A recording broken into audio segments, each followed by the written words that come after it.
ಈ ಬಾರಿ ಭೀಕರವಾಗಿ ಬಿತ್ತು ಚೀನಾ. ಒಬ್ಬನಿಂದ ಇಡೀ ದೇಶವೇ ಚಿತ್ರಾನ್ನ. ಏಷ್ಯಾದ ನಂಬರ್ 1 ಶ್ರೀಮಂತನಿಗೆ ಜೀವಾವಧಿ ಶಿಕ್ಷೆ. ಇಡೀ ಚೀನಾ ಮುಳುಗಿಸಿದ ಮಾಜಿ ಸೆಕ್ಯೂರಿಟಿ ಗಾರ್ಡ್.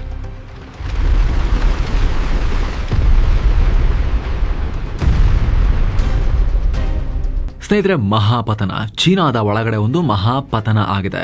ಅದ್ಯಾವ ಕ್ಷೇತ್ರ ಚೀನಾದ ಆರ್ಥಿಕ ಬೆಳವಣಿಗೆಗೆ ದೊಡ್ಡ ಅಡಿಪಾಯ ಹಾಕಿತ್ತು? ಅದ್ಯಾವ ಸೆಕ್ಟರ್ ಬಡಕಲಾಗಿದ್ದ ಡ್ರ್ಯಾಗನ್ಗೆ ಹಿಂಡಿ ಬೂಸಾ ಕೊಟ್ಟು ಕೊಬ್ಬಿಸಿ ಬುಸುಗುಡುವಂತೆ ಬೆಳೆಸಿತ್ತು? ಈಗ ಅದೇ ಕ್ಷೇತ್ರ, ಅದೇ ಸೆಕ್ಟರ್ ಚೈನಾದಲ್ಲಿ ನೆಲ ಕಚ್ಚಿದೆ. ಡ್ರ್ಯಾಗನ್ ಬೂಸಾ ಸಿಗದೆ ಒದ್ದಾಡ್ತಾ ಇದೆ.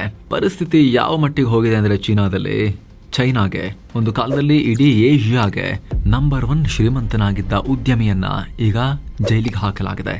ಚೈನಾ ಶಾಶ್ವತವಾಗಿ ಆತನನ್ನ ಜೈಲಿಗೆ ಹಾಕಿದೆ. ಜೀವಾವಧಿ ಶಿಕ್ಷೆ ಕೊಟ್ಟಿದೆ. ಏಷ್ಯಾದ ನಂಬರ್ 1 ಶ್ರೀಮಂತನಾಗಿದ್ದ ವ್ಯಕ್ತಿಯನ್ನ, ಉದ್ಯಮಿ ಅಷ್ಟೇ ಅಲ್ಲ, ಇವರ ಮಕ್ಕಳು, ಇವರ ಕೈ ಕೆಳಗೆ ಕೆಲಸ ಮಾಡಿದ್ದ ಉನ್ನತ ಅಧಿಕಾರಿಗಳು ಸೇರಿ 56 ಮಂದಿಗೆ ಜೈಲು ಶಿಕ್ಷೆ ಕೊಡಲಾಗಿದೆ ಚೀನಾದಲ್ಲಿ. ಈ ಒಬ್ಬನ ಕಂಪನಿ ದಿವಾಳಿ ಆಗ್ತಲೇ ಒಂದರ ಹಿಂದೆ ಒಂದರಂತೆ ಭರ್ತಿ 53 ಕಂಪನಿಗಳು ಬಾಗಿಲು ಹಾಕೊಂಡಿವೆ ಚೀನಾದಲ್ಲಿ. ಸ್ನೇಹಿತರೆ, ಚೈನಾದ ರಿಯಲ್ ಎಸ್ಟೇಟ್ ಕ್ಷೇತ್ರದ ಭರ್ತಿ 80% ಡೆವಲಪರ್ಸ್ ಮತ್ತು ಕನ್ಸ್ಟ್ರಕ್ಷನ್ ಕಂಪನಿಗಳು ನಾವು ಬಾಗಿಲು ಹಾಕೊಂತೀವಿ, ನಮಗೂ ಆಗ್ತಿಲ್ಲ ಅಂತ ಹೇಳ್ತಾ ಇದ್ದಾರೆ. ಬರೀ ಕಂಪನಿಗಳು ಮಾತ್ರ ಅಲ್ಲ, ಸದ್ಯ ಇಡೀ ಚೀನಾವೇ ದೊಡ್ಡ ಸಂಕಷ್ಟದಲ್ಲಿ ಸಿಲುಕಿದೆ. ಖಾಸಗಿ ಕಂಪನಿಗಳ ರೀತಿ ಚೀನಾದಲ್ಲಿ ಸರ್ಕಾರಗಳು ಮತ್ತು ಜನರು ಕೂಡ ದಿವಾಳಿ ಆಗ್ತಾ ಇದ್ದಾರೆ. ಎಲ್ಲರೂ ಮಿತಿ ಮೀರಿ ಸಾಲ ಮಾಡಿಕೊಂಡು, ತಲೆ ಮೇಲೆ ಲೋನ್ ಮಾಡಿಕೊಂಡು, ಬೆಟ್ಟ ಹೊತ್ಕೊಂಡು ಒದ್ದಾಡ್ತಿದ್ದಾರೆ. ಹಾಗಿದ್ರೆ ಜಗತ್ತಿನ 2ನೇ ಅತಿ ದೊಡ್ಡ ಆರ್ಥಿಕತೆಯಾಗಿರೋ ಚೈನಾಗೆ, ಅಮೆರಿಕನ್ ಬೀಟ್ ಮಾಡ್ತೀನಿ ಅಂತ ಕುಣಿತಾ ಇದ್ದ ಚೈನಾಗೆ ಏನಾಯ್ತು? ಚೀನಾ ತನ್ನ ದೊಡ್ಡ ಉದ್ಯಮಿಗೆ ಜೀವಾವಧಿ ಶಿಕ್ಷೆ ಕೊಟ್ಟಿದ್ಯಾಕೆ? ಇಮ್ಯಾಜಿನ್ ಮಾಡಿ, ನಮ್ಮಲ್ಲಿ ಟಾಪ್ ಬಿಸ್ನೆಸ್ ಮನ್ಗಳು ಯಾರೆಲ್ಲ ಇದ್ದಾರೆ ಅವ್ರನ್ನ ತಗೊಂಡು ಜೈಲಿ ಹಾಕಿದ್ರೆ ಹೆಂಗಿರುತ್ತೆ? ಇದಕ್ಕಿದ್ದಾಗಿ ಜೀವಾವಧಿ ಶಿಕ್ಷೆ ಕೊಟ್ಟರೆ ಹೆಂಗಿರುತ್ತೆ? ಅಷ್ಟು ಸೀರಿಯಸ್ ಕೆಲಸ ಆಗಿದೆ ಚೀನಾದಲ್ಲಿ.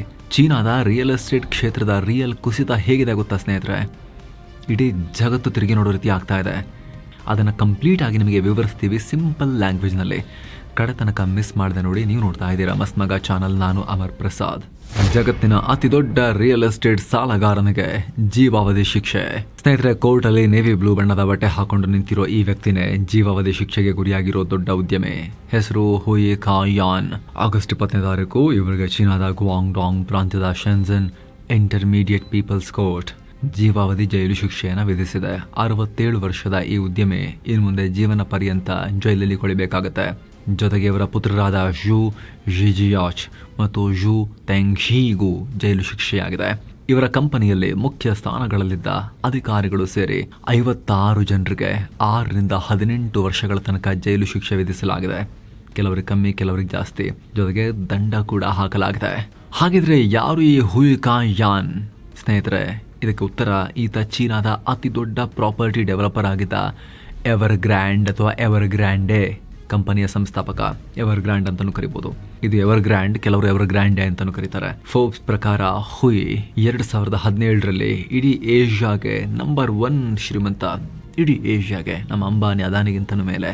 ಆಗ ಇವರ ಸಂಪತ್ತಿನ ಒಟ್ಟು ಮೌಲ್ಯ ಭರ್ತಿ $45.3 ಬಿಲಿಯನ್. ಇಂಥ ಕುಬೇರ ಕಟ್ಟಿದ ಎವರ್ ಗ್ರ್ಯಾಂಡ್ ಚೀನಾದ ಉದ್ದಗಲಕ್ಕೂ ದೊಡ್ಡ ದೊಡ್ಡ ಅಪಾರ್ಟ್ಮೆಂಟ್ಗಳನ್ನು ನಿರ್ಮಿಸಿ ಮಾರಾಟ ಮಾಡ್ತಾ ಇತ್ತು. ದೈತ್ಯ ಕಂಪನಿ. ಸೇಮ್ ಟೈಮ್ ಇದೇ ಕಂಪನಿ ಜಗತ್ತಿನ ಅತಿ ದೊಡ್ಡ ಸಾಲಗಾರ ರಿಯಲ್ ಎಸ್ಟೇಟ್ ಕಂಪ್ನಿನೂ ಆಗಿತ್ತು. ಸಾಲ ಮಾಡಿ ತುಪ್ಪ ತಿಂತಾ ಇತ್ತು ಎವರ್ ಗ್ರ್ಯಾಂಡ್ ಮೇಲೆ ನೆವರ್ ಎವರ್ ಬಿಫೋರ್ ಅನ್ನೋ ತರ ಭರ್ತಿ $300 ಬಿಲಿಯನ್ ಸಾಲ ಇತ್ತು.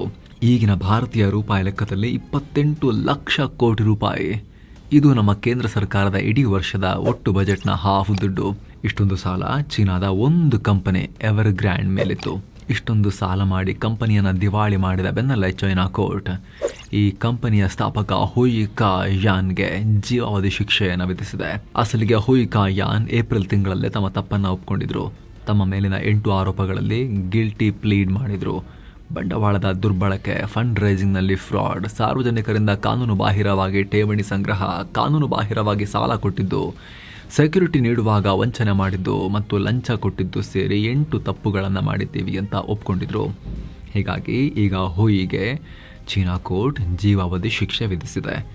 ಜೈಲು ಶಿಕ್ಷೆಯ ಜೊತೆಗೆ ಎವರ್ ಗ್ರ್ಯಾಂಡ್ಗೆ 8.82 ಬಿಲಿಯನ್ ಯುವಾನ್ ಅಂದರೆ 12,000 ಕೋಟಿ ರೂಪಾಯಿ ಮತ್ತು ಇದರ ಅಂಗಸಂಸ್ಥೆ ಹೆಂಗ್ಡಾಗೆ 7 ಬಿಲಿಯನ್ ಯುವಾನ್ ಅಂದರೆ 9,000 ಕೋಟಿ ರೂಪಾಯಿ ದಂಡ ಹಾಕಿದೆ. ಇನ್ನು ಸ್ನೇಹಿತರೆ, ಮುಂದುವರಿಯುವ ಮುನ್ನ ನಿಮ್ಮಲ್ಲಿ ಒಂದು ಮನವಿ, ವಿಡಿಯೋ ಕೆಳಗಿರೋ ಜಾಯಿನ್ ಬಟನ್ ಮೂಲಕ ನೀವು ನಮ್ಮ ಚಾನಲ್ಗೆ ಪ್ರೀಮಿಯಂ ಮೆಂಬರ್ ಆಗಿ ಜಾಯಿನ್ ಆಗ್ಬೋದು.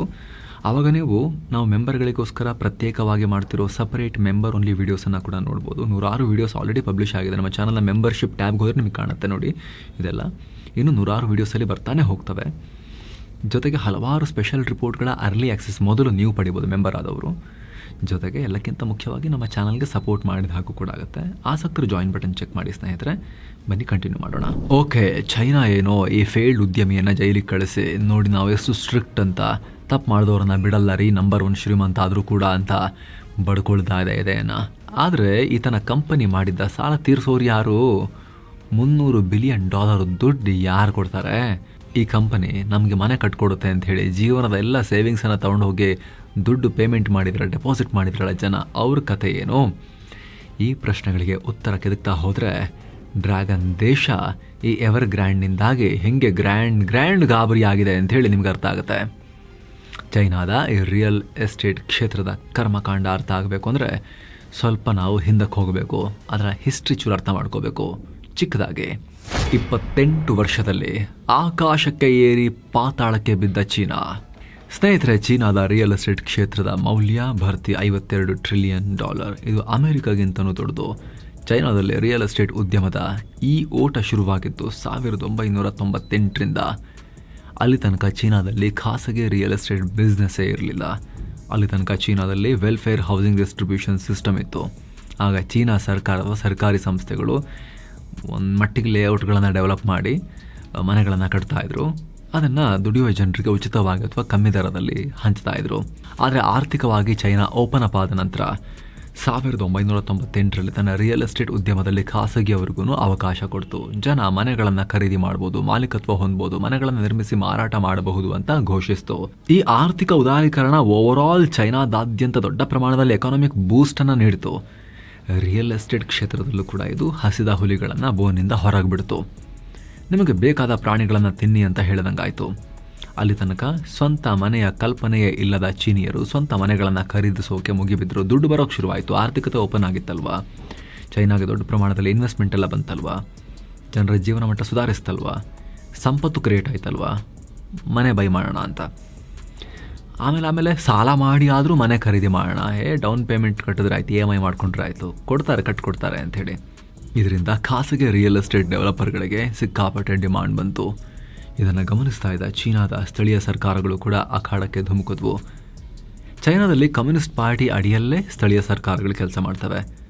ಪ್ರಾಂತ್ಯ ಮಟ್ಟದಲ್ಲಿ ಪ್ರಿಫೆಕ್ಚರ್ ಮಟ್ಟ, ಕೌಂಟಿ ಮಟ್ಟ, ಟೌನ್ಶಿಪ್ ಮಟ್ಟದಲ್ಲಿ ಸ್ಥಳೀಯ ಸರ್ಕಾರಗಳಿವೆ.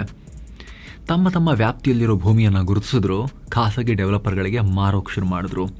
ಈ ಮಾರಾಟದಿಂದ ಬಂದ ಹಣವನ್ನು ಬಳಸಿ ರಸ್ತೆ, ಸೇತುವೆ, ನೀರಿನ ವ್ಯವಸ್ಥೆ, ವಿದ್ಯುತ್ ಸಂಪರ್ಕ ಕೊಟ್ಟರು. ಮೂಲ ಸೌಕರ್ಯದಿಂದ ಭೂಮಿ ಬೆಲೆ ಮತ್ತಷ್ಟು ಏರಿಕೆಯಾಯಿತು. ಇದರಿಂದ ಸ್ಥಳೀಯ ಸರ್ಕಾರಗಳಿಗೆ ಮತ್ತಷ್ಟು ದುಡ್ಡು ಬಂತು. ಡೆವಲಪರ್ಗಳು ಇದೇ ಭೂಮಿಯನ್ನು ಬ್ಯಾಂಕ್ಗಳಿಗೆ ತೋರಿಸಿ ಇದನ್ನೇ ಗ್ಯಾರಂಟಿಯಾಗಿ ಕೊಟ್ಟು ಸಾಲ ತಂದು ಅಪಾರ್ಟ್ಮೆಂಟ್ಗಳನ್ನು ಕಟ್ಟಿದ್ರು. ಸ್ಥಳೀಯ ಸರ್ಕಾರಗಳು ಕಂಪನಿಗಳಿಗೆ ಕಮ್ಮಿ ಬಡ್ಡಿ ದರದಲ್ಲಿ ಸಾಲ ಸಿಗುವಂತೆ ವ್ಯವಸ್ಥೆ ಮಾಡಿದ್ರು. ಸಾಲ ಕೊಡೋ ಬ್ಯಾಂಕ್ಗಳು ಹೆಚ್ಚಿದ್ವು. ಸಾಲದ ಹಣದಲ್ಲಿ ತಲೆ ಎತ್ತಿದ ಅಪಾರ್ಟ್ಮೆಂಟ್ಗಳಲ್ಲಿ ಫ್ಲ್ಯಾಟ್ ಖರೀದಿ ಮಾಡೋಕ್ಕೆ ಜನ ತಮ್ಮ ಎಲ್ಲ ಸೇವಿಂಗ್ಸ್ ಜೊತೆಗೆ ಲೋನ್ ಕೂಡ ಮಾಡಿ ಸ್ವಂತ ಮನೆಗಳ ಓನರ್ಸ್ ಆದರು. ಹೊಸ ಮನೆಗಳಿಗೆ ಹೋದರು. ಈ ಸೈಕಲ್ ಚೈನಾದ ಆರ್ಥಿಕ ಬೆಳವಣಿಗೆಯ ದೊಡ್ಡ ಇಂಜಿನ್ ಆಗಿಬಿಡ್ತು. ಬರ್ತಾ ಚೀನಾದ ಆರ್ಥಿಕತೆಯನ್ನು ಮುಗಿಲೆತ್ತರಕ್ಕೆ ಎಳ್ಕೊಂಡು ಹೋಯಿತು. ಯಾವ ಮಟ್ಟಿಗಂದರೆ 2018-21 ನಡುವೆ ಪೀಕ್ ಅವಧಿ ಇದು. ರಿಯಲ್ ಎಸ್ಟೇಟ್ ಮತ್ತು ಅದಕ್ಕೆ ಸಂಬಂಧಪಟ್ಟ ಕ್ಷೇತ್ರಗಳು ಚೈನಾ GDPಗೆ ಭರ್ತಿ 30-35% ಕೊಡುಗೆ ಕೊಡೋ ಮಟ್ಟಿಗೆ. 2018ರಲ್ಲಿ ಚೀನಾದಲ್ಲಿ ಭರ್ತಿ $1.9 ಟ್ರಿಲಿಯನ್ ಮೌಲ್ಯದ ಮನೆಗಳು ಮಾರಾಟ ಆಗಿದ್ವು. $1.9 ಟ್ರಿಲಿಯನ್ ಅಂದರೆ ಕಮ್ಮಿನ ಸ್ನೇಹಿತರೆ, ನಮ್ಮ ಹತ್ತಿರ ಇಡೀ GDPಯ ಹಾಫ್, ಇಂಡಿಯಾ GDPಯ ಹಾಫ್ನಷ್ಟು ಅಷ್ಟು ಮನೆಗಳು ಸೇಲ್ ಆಗಿದ್ವು. ಇದರ ಪರಿಣಾಮ ಚೈನಾದ ನಗರಗಳಲ್ಲಿ ವಾಸಿಸೋ ಜನರ ಸಂಖ್ಯೆ ವಿಪರೀತವಾಗಿ ಏರಿಕೆಯಾಯಿತು. ಈಗ ಚೈನಾದಲ್ಲಿ ಭರ್ತಿ 68% ಜನ ಅರ್ಬನ್ ಏರಿಯಾಗಳಲ್ಲೇ ವಾಸಿಸ್ತಾರೆ. ಈ ರಿಯಲ್ ಎಸ್ಟೇಟ್ ಬೂಮ್ ಆರಂಭದಲ್ಲಿ ಚೀನಾ ಪಾಲಿಗೆ ಅದ್ಭುತವಾಗಿತ್ತು. ಎಲ್ರಿಗೂ ಲಾಭ ಆಯಿತು. ಆಸ್ತಿ ಅಂದರೆ ರಿಯಲ್ ಎಸ್ಟೇಟ್ ಅನ್ನೋ ವಾತಾವರಣ ನಿರ್ಮಾಣ ಆಯಿತು. ಇನ್ವೆಸ್ಟ್ಮೆಂಟಿಗೆ ಒಂದೊಂದು ಮನೆ ಇರೋರು 2 ಮನೆ 3 ಮನೆ ತಗೊಳ್ಳೋಕೆ ಶುರು ಮಾಡಿದ್ರು. ರೆಂಟ್ ಬರುತ್ತೆ ಅಂತ ಅಂದ್ಕೊಂಡು, ಅಸೆಟ್ ಆಗುತ್ತೆ ಅಂತ ಅಂದ್ಕೊಂಡು ಲೋನ್ ಮಾಡು ತಗೋ. 2022ರಲ್ಲಿನ ಸರ್ವೆ ಪ್ರಕಾರ ಚೈನಾದ ಕುಟುಂಬಗಳ ಭರ್ತಿ 70% ಸಂಪತ್ತು ಪ್ರಾಪರ್ಟಿ ಮನೆಗಳ ರೂಪದಲ್ಲಿತ್ತು. ಬೀಜಿಂಗ್, ಶಾಂಘೈ, ಶೆಂಜನ್ನಂತಹ ನಗರಗಳಲ್ಲಿ ಒಂದೇ ಒಂದು ಫ್ಲ್ಯಾಟ್ ಇದ್ರೆ ಸಾಕು, ಅವರು ಮಲ್ಟಿ ಮಿಲಿಯನೇರ್ ಅನ್ನೋ ವಾತಾವರಣ ಇತ್ತು. ಅದಕ್ಕೆ ಒಂದಲ್ಲ ಎರಡಲ್ಲ ಮೂರು ಅಂತ ತಗೊಳ್ಳೋಕೆ ಶುರು ಮಾಡಿದ್ರು. ಆದರೆ ಗಮನಿಸಿ ಸ್ನೇಹಿತರೆ, ಹೆಚ್ಚಿಂದು ಸಾಲದಲ್ಲಿ ಈ ಲಾಭ, ಈ ಸಂಪತ್ತು, ಇದರ ಹಿಂದೆ ಸಾಲ ದೊಡ್ಡ ಪಾತ್ರ ನಿಭಾಯಿಸ್ತಾ ಇತ್ತು. ಇಲ್ಲಿ ತುಂಬ ಜನ ತಮ್ಮ ಪ್ರಾಪರ್ಟಿಗಳ ರಿಯಲ್ ವ್ಯಾಲ್ಯೂಗಿಂತ ಹೆಚ್ಚಿನ ಮೊತ್ತಕ್ಕೆ ಸಾಲ ಮಾಡಿದ್ರು.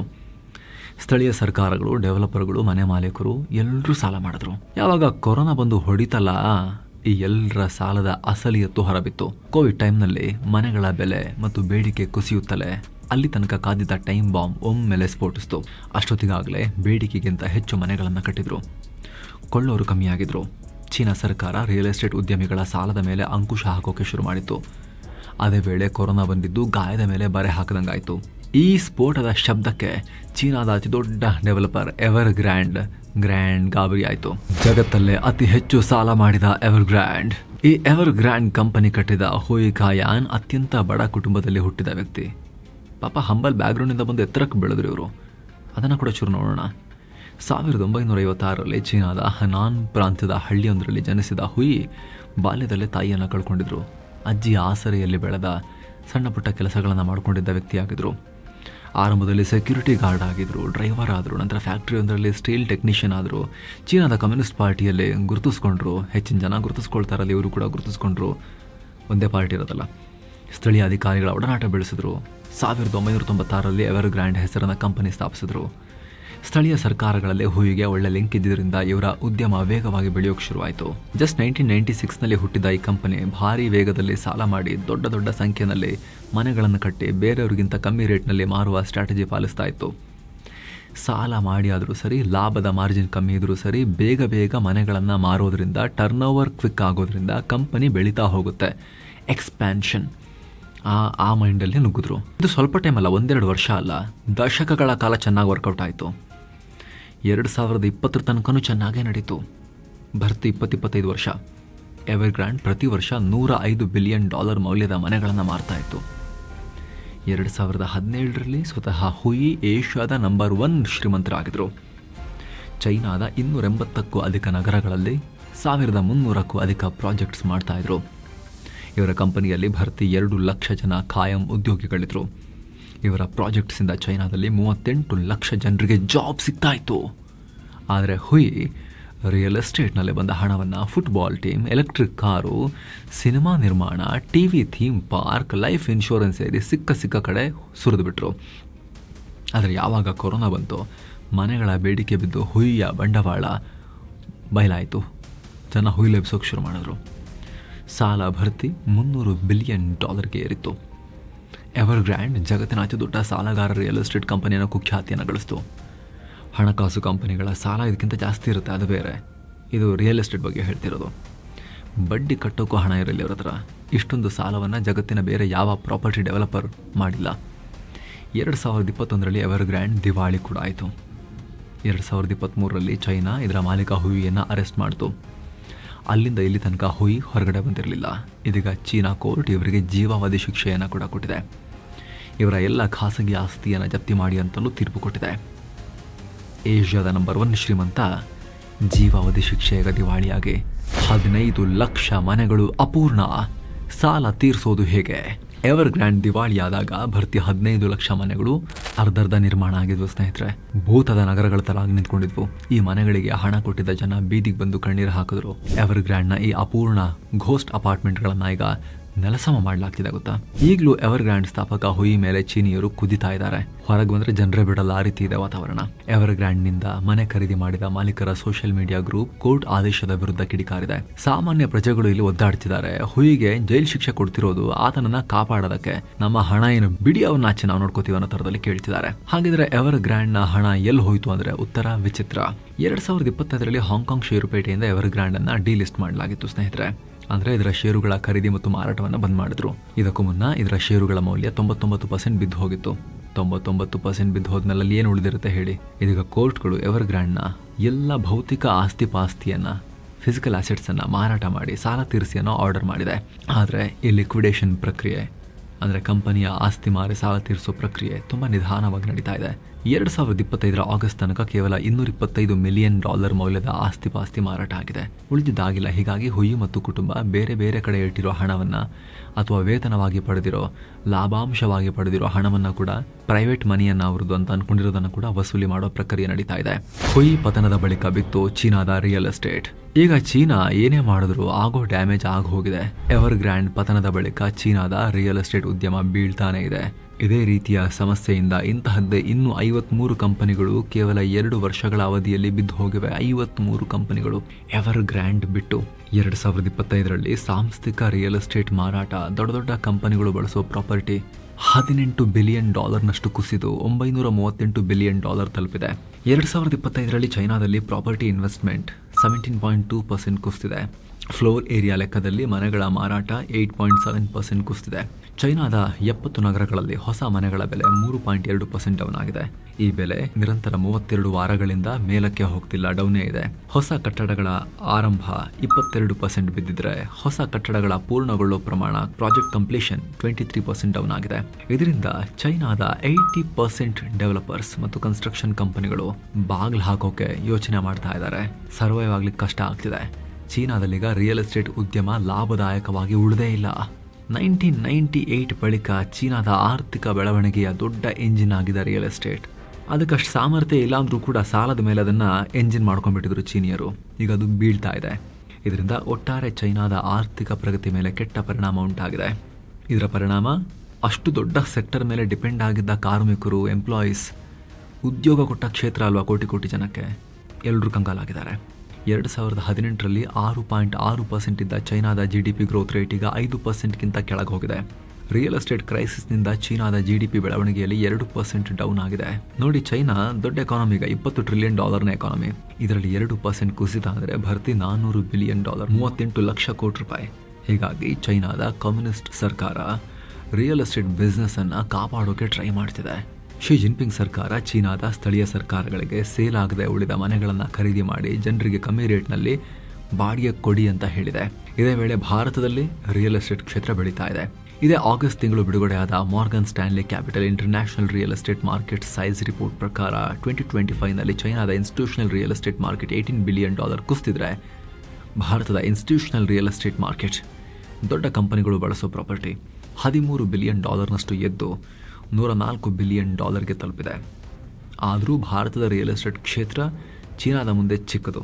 ಚೀನಾದು $938 ಬಿಲಿಯನ್.